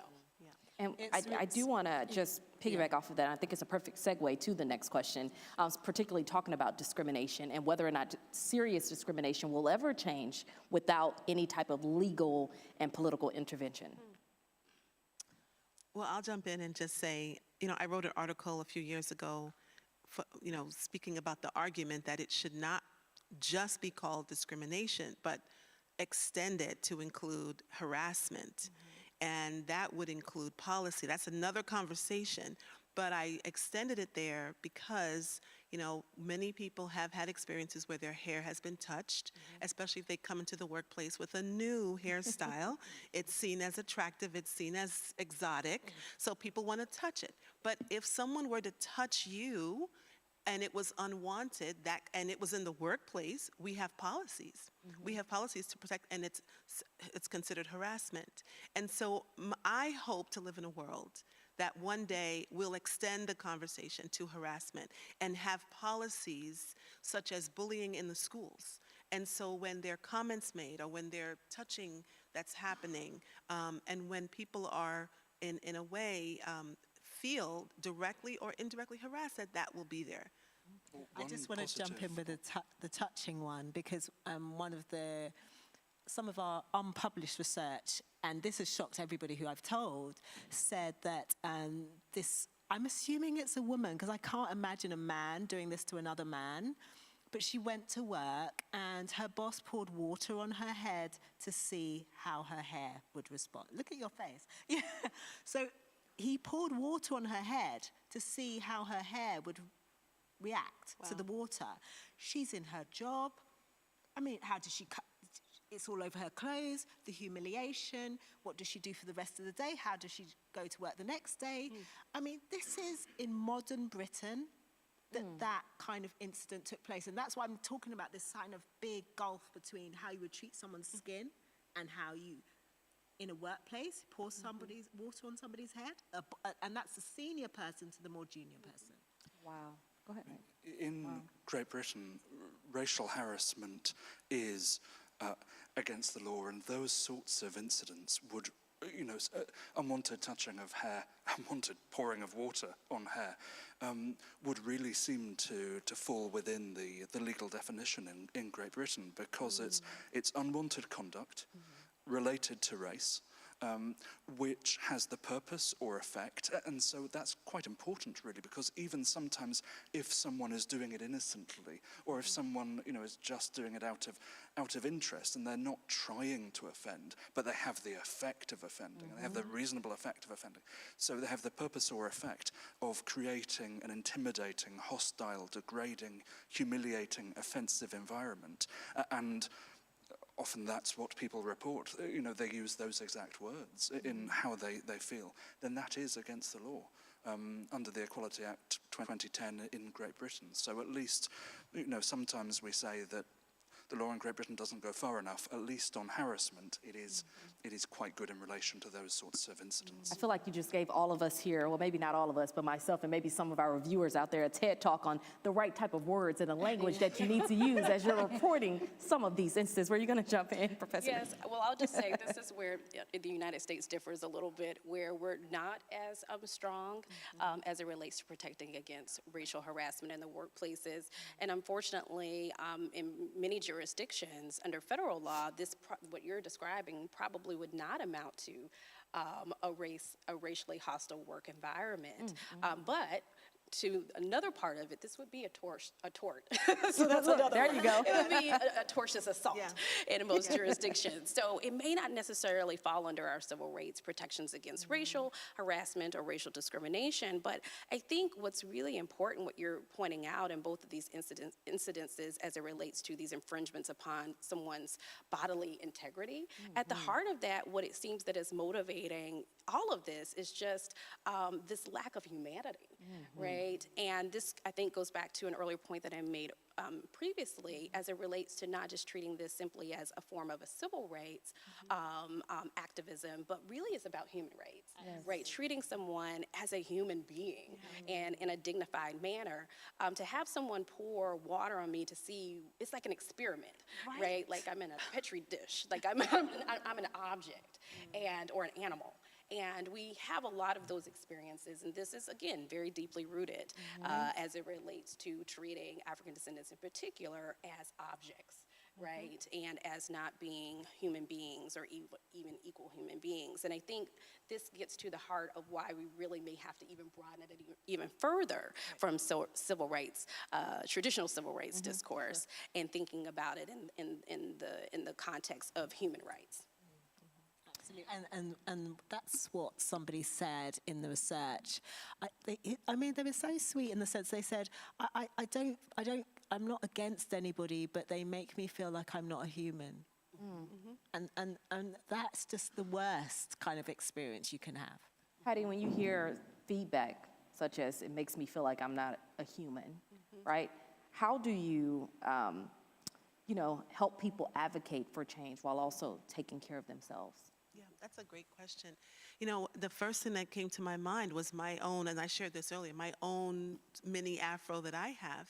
And I feel that my hairstyle has nothing at all to do with my ability to do my job well. And so the fact that so much emphasis is placed on that is concerning. And I'm very thankful that I'm at a school of policy because we talk a lot about policies. Nothing changes. Nothing changes unless there's a policy to it.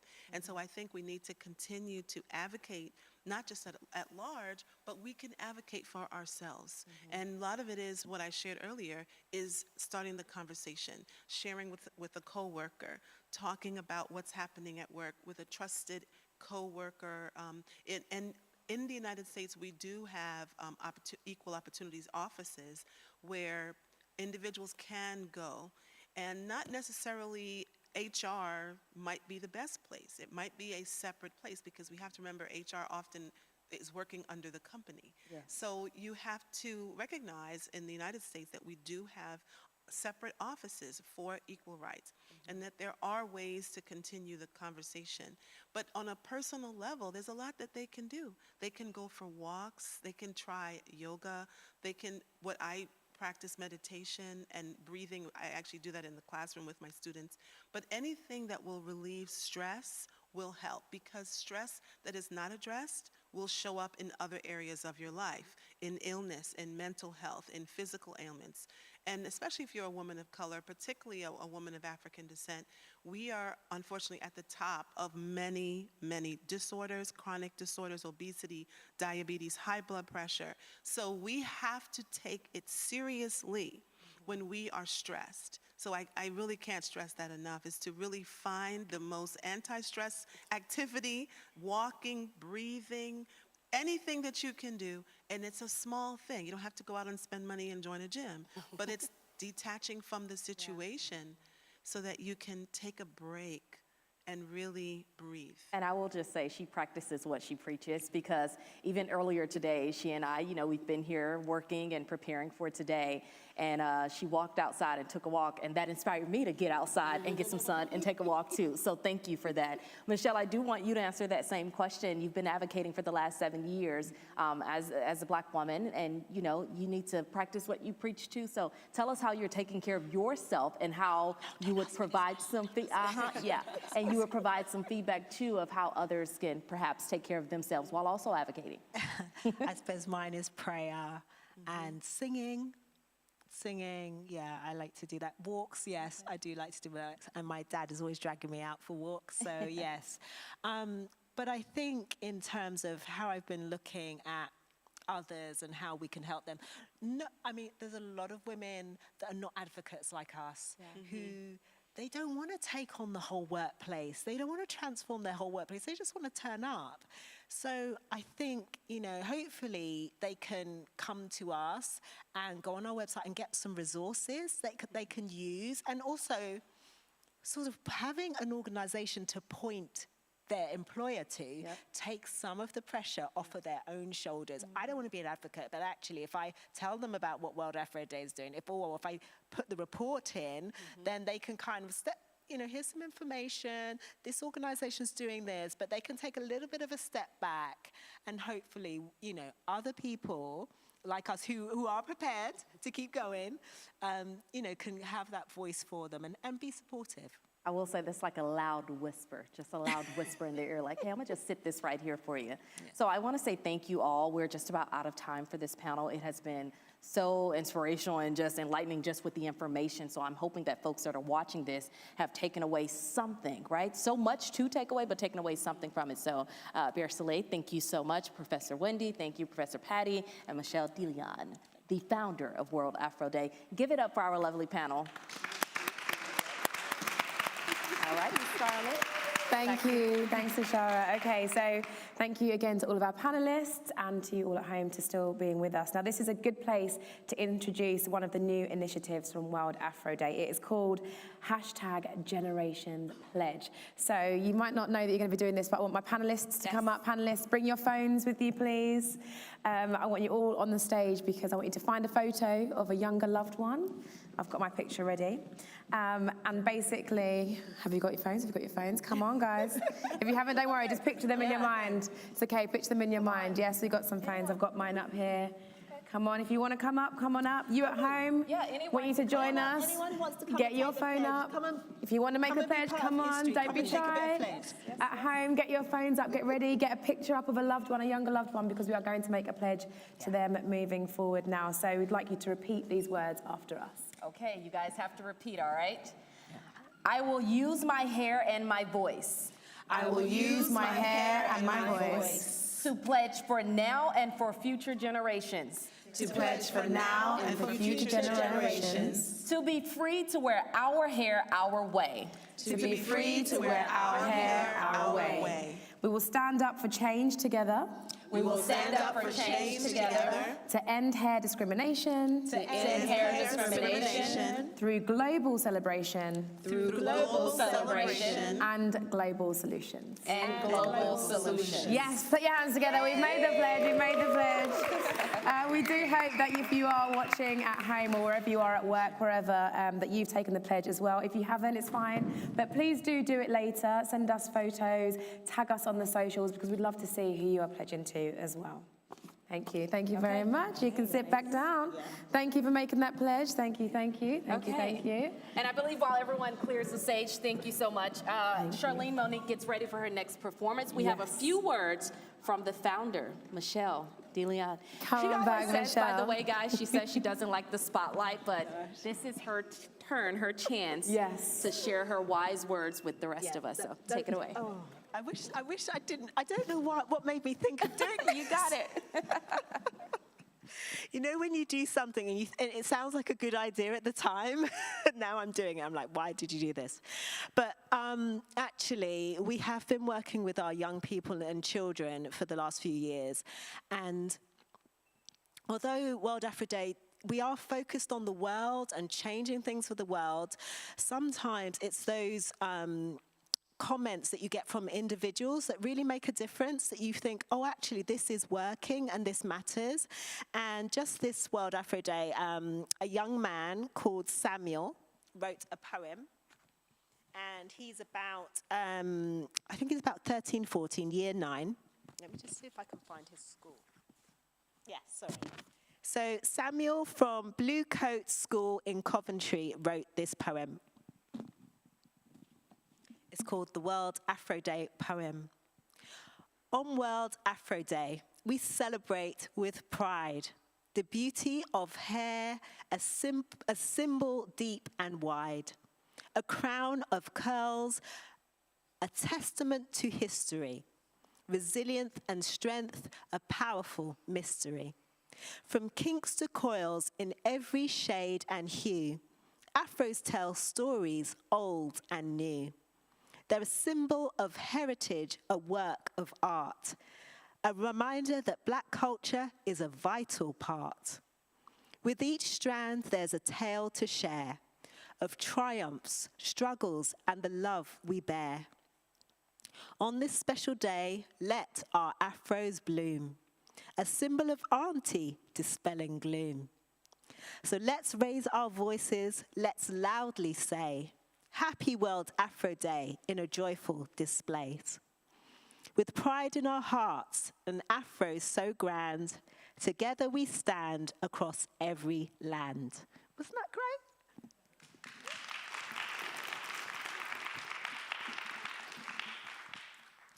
It's not only young people that are touched by World Afro Day. Someone contacted me this week on LinkedIn, so hello to everyone watching on LinkedIn. This is what she said. Just a little thank you from Simple Me for all you do to promote World Afro Day. Michelle, you have inspired me to take courage and stop hiding behind wigs. I shaved my hair 10 days ago. still lacking confidence to go out au natural, so hiding under head wraps. Thankfully, I work from home. Years of being bullied and domestic abuse have left me feeling ugly with no self-esteem. Even the wigs I wore, I cut, some to hide my face on days that I felt low. Hopefully, one day, I can just walk out and not care what anyone thinks. So, thank you for sharing that with us. Thank you. Thank you, Michelle. Thank you very much for sharing those stories with us as well. Super important to hear them. Thank you. Thank you. Now we have more from the beautiful Charlene Monique. You're going to be singing for us again, but I know you have been a supporter of World Afro Day since day one, right? Yeah, I actually emailed Michelle in 2017 or 18 asking if I could perform, because the song that I had just released was basically talking about being enough, knowing that you're beautiful, there's no one like you. And I think that's been repeated today, that you are your best self when you are being authentically you. You can't be anybody else. Exactly that. And why would you say it's important to be here now, 7 years on? I have a 3-year-old daughter, and she's absolutely stunning. And for me, I'm incredibly thankful for Michelle, because what we're doing today is going to impact her tomorrow. I pray that she doesn't have to go through the things that I've heard today. I've literally sat in my seat and been like, I knew some stuff, but I didn't know all of the things that had happened. So this is incredibly important. I'm passionate about my child knowing where she comes from, knowing her heritage. I grew up embracing who I was. Unfortunately, there were some family members that would say, oh, this person's got picky head, or that person's got soft hair, but actually everybody's just got beautiful hair. There's no nice hair and bad hair. We all have good hair. It's all about knowing how to manage your hair. So days like today are incredibly important, and I'm so glad to be here. Okay, and lastly, what else are you up to at the moment? I have a book coming out, which is actually homage to the Windrush generation. The last song that I'm going to sing today, requested by Michelle, is an ode to my 5 grandparents who came here from Clarendon in Jamaica back in the 50s during the Windrush era. And the book is called A New Life, and it's about my grandparents who passed away last year. Again, I want my daughter to know about her great-grandparents. They passed away, and I thought, how am I going to keep their story alive? So I decided to write a book, and that comes out next month. And it's going to be full circle for her as well, learning about them. So if you want to follow everything Charlene Monique, that QR, look, I had to look up, make sure it's there. The QR code is up there to find out more, but now here she is with her next track. Thank you. Just a little backstory for those that don't know, this song is just an ode to those who came, and I'm really glad that they paved the way for me, and events like this are paving the way for my children and your children. I hope you enjoyed this one as well. It's called Thank You.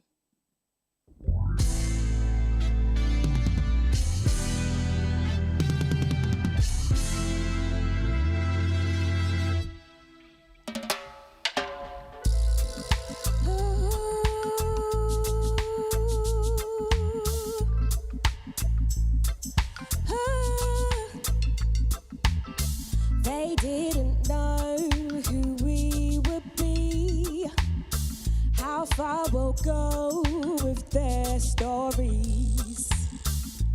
In the 50s, you took your fleet, bound with joy and uncertainty. You survived so we could thrive, gave your all, now we stand tall.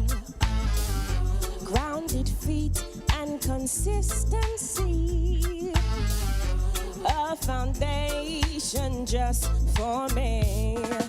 Thank you for coming before us. Thank you for being our guiders.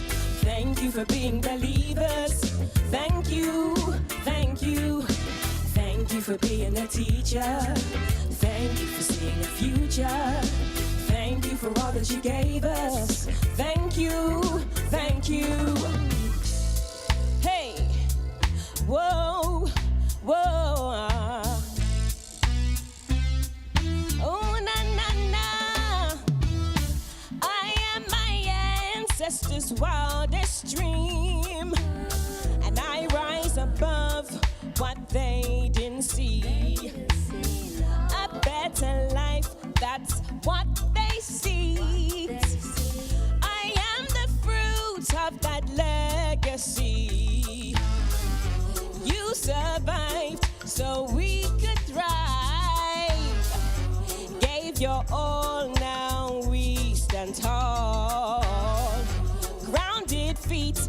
consistency, a foundation just for me. Thank you for coming before us. Thank you. Thank you for being believers. Oh, thank you for being a teacher. Thank you. Thank you for seeing the future. Thank you for all that you gave us. Thank you. Thank you.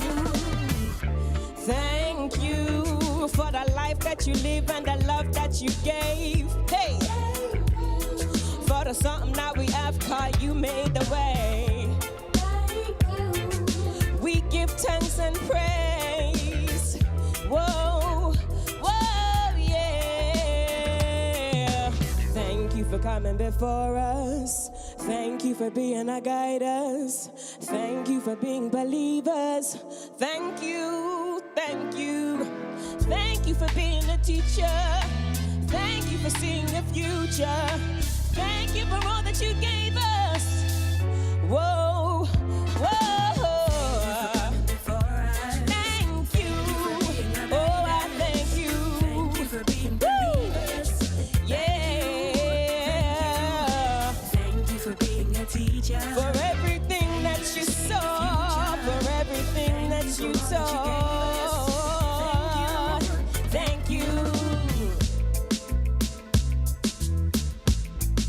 Oh, yeah. Hey, thank you, Sarah. Thank you, Brother D.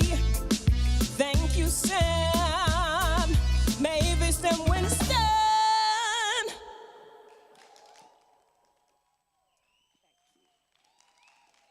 Give it up, give it up. Yes, yes, yes. Great. And thank you, Yes, Charlene. I was just going to say, and thank you again to Charlene Monique, and thank you to everyone for tuning in and joining in online, watching. Even our crowd, can you give yourselves a round of applause? Yes, yes, yes. And I have to say thank you to Michelle DeLeon for even coming up with World Afro Day and realizing that this was something that was important, and to invite me here all the way from the States to be a part of this conversation. Always say it's really good to be a part of something way bigger than yourself, and this certainly is that. So sadly, though, we are coming to the end of another World Afro Day event, but remember, it's time to embrace our hair every day and in every way. Exactly, not just on World Afro Day on the 15th of September, every single day. Now, there are a few things that people can do to be a part of change. One, you can read the Workplace Hair Acceptance Report and encourage your company and leadership to do so too. Two, you can join the LinkedIn group WAD Workplace Hair Movement.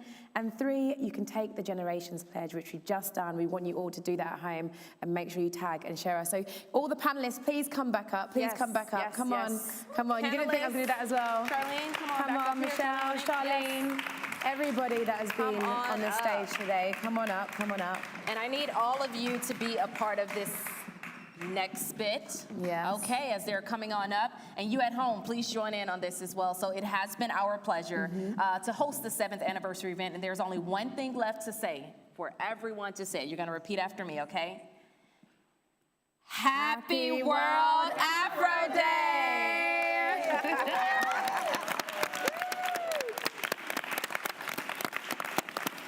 I feel like we can take a...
World Afro Day, let's celebrate